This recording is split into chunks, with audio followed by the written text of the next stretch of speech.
Hi everyone. Welcome to my channel Corporate Bytes, and today I am your trainer Kabir Khan. So today we will be discussing on one of the most important accounting interview question. So let me share my screen. Yeah.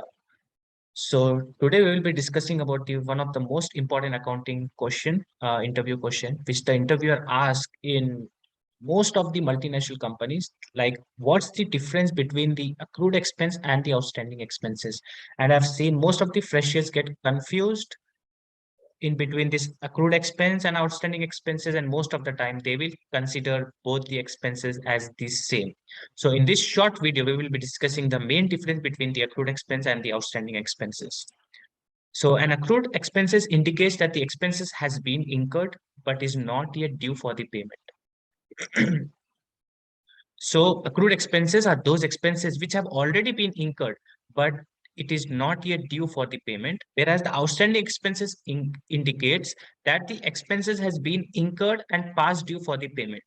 For example, in the current month, in the month of August, say like 31st is the due date for paying any of the expenses.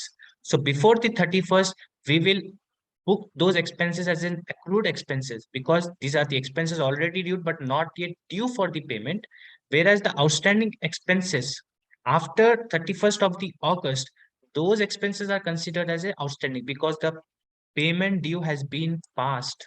Because for those expenses, the payment due is 31st of the August, and before 31st of the August, we will book those expenses as an accrued expenses. And after 31st of the August, we will book those expenses as an outstanding expenses.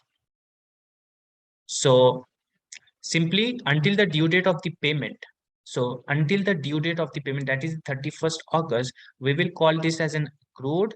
And if it is not paid and if expenses is due beyond the due date, then we will call it them as a outstanding expenses. So hope you understood. Thank you so much.